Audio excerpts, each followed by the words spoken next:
এই রেসিপিটা শেখার পর থেকে বাসায় পোলাও রান্না হইলে আমি এই রেসিপিটা করতে একদমই ভুলি না। এইটা এত মজা লাগে খেতে। আছে না কিছু রেসিপি যে মানুষের বারবার ভালো লাগে, এটা সেই রকমই একটা রেসিপি যে আমার একবার না দুবার না বারবার ভালো লাগে। এত মজা হয় খেতে, মানে মাছ যে এত মজা লাগতে পারে এটা না বানাইলে আমি আসলে বুঝতাম না। শুধু পোলাওয়ের সাথে না, এটা ভাত, খিচুড়ি, পোলাও, ফ্রাইড রাইস সব কিছুর সাথে একদম দুর্দান্ত লাগে। একবার হলেও বাসায় এটা ট্রাই করবেন, এটা আমার রিকোয়েস্ট থাকলো। আমি এখানে 3 পিস রুই মাছ নিয়ে নিয়েছি, আপনারা চাইলে এখানে কাতলা মাছও নিতে পারেন। তো মাছটাকে একটু মোটা করে কাটলে ভালো হয়। তারপরে মাছটা ভালোভাবে পরিষ্কার করে নেওয়ার পর লবণ, হলুদ আর সরিষার তেল দিয়ে মাখিয়ে আমি 10 থেকে 15 মিনিটের মতো মেরিনেট করতে সাইডে রেখে দিলাম।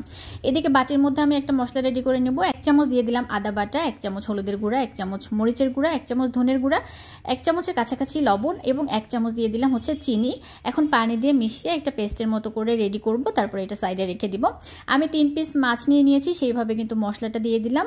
আপনারা যদি পরিমাণ বাড়িয়ে কমিয়ে নেন, মশলাটা ওইভাবে বাড়িয়ে কমিয়ে দেবেন। আর চিনির পরিমাণটা কিন্তু এর বেশি বাড়াবেন না, তা না হলে কিন্তু মিষ্টি লাগবে, বেশি ভালো লাগবে না। এখানে আমি একটা ছোট বাটি নিয়ে নিয়েছি, তার মধ্যে 1/2 টেবিল চামচের মতো কর্নফ্লাওয়ার দিয়ে দিলাম, তার মধ্যে পানি দিয়ে দিলাম।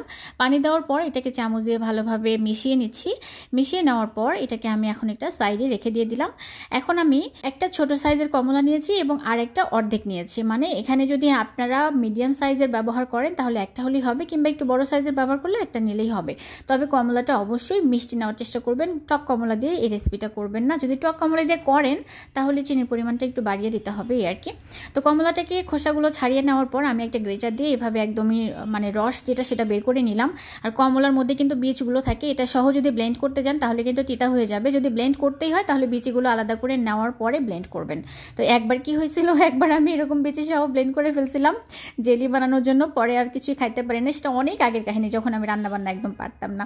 তো যাই হোক, কমলার রসটাকে আমি ছেঁকে রেখে দিয়েছি সাইডে। এখন আমি ফ্রাই প্যানে তেল দিয়ে দিলাম, এটা সয়াবিন তেল দিয়েছি। তেলটা গরম হয়ে যাওয়ার পরে ওই যে মাছগুলো মেরিনেট করতে রেখে দিয়েছিলাম, সে মাছগুলোকে এখন দিয়ে একটু হালকা লাল করে ভেজে নিলাম। কড়া করে কিন্তু ভাজা যাবে না, হালকা করে ভেজে নিতে হবে। ভেজে নেওয়ার পর তুলে নিলাম আমি। তুলে নেওয়ার পর এখানে একটা তেজপাতা, একটা শুকনো মরিচ দিয়ে দিলাম, 2 টুকরা দারচিনি, 2টা সাদা এলাচ, কয়েকটা গোলমরিচ দিয়ে দিলাম আর একটুখানি জিরা দিয়ে দিলাম। দিয়ে এগুলোকে একটু ভেজে নিলাম। ভেজে নেওয়ার পরে এখন হচ্ছে ওই যে মশলাটা রেডি করে রেখেছিলাম সে মশলাটা দিয়ে দিলাম। দেওয়ার পর মশলাটাকে একটু কষিয়ে নিতে হবে। তেল গায়ের উপরে উঠে আসলে এখানে আমি গরম পানি দিয়ে দিচ্ছি, প্রায় 1 থেকে 1.5 কাপের মতো হবে। 1.5 কাপও না, তারও একটু কম আছে। তো পানিটা যখন ভালোভাবে ফুটে আসবে তখন আমি মাছগুলো দিয়ে দিলাম। মাছগুলো দেওয়ার পর 3 থেকে 4 মিনিট কিংবা 5 মিনিটের মতো এটাকে রান্না করতে হবে মিডিয়াম আঁচে উল্টে পাল্টে।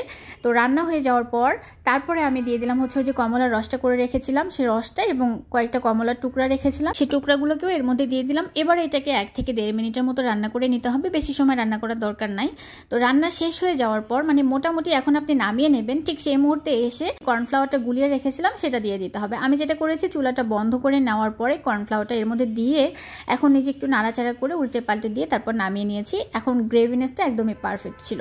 তো এখন হচ্ছে আমি এটাকে সার্ভ করে নিয়েছি। দেখতেই পাচ্ছেন, দেখতে কি সুন্দর লোভনীয় লাগছে। এটা খেতে যে এত মজা, একবার যদি বাসায় বানান তাহলেই বুঝতে পারবেন যে রেসিপিটা এতটা মজা হয়, এবং বারবারই বানাবেন। রেসিপিটা কেমন লাগলো সেটা কমেন্ট করে জানাতে পারেন, আর যদি ভালো লাগে শেয়ার করে রেখে দিতে পারেন আপনাদের টাইমলাইনে।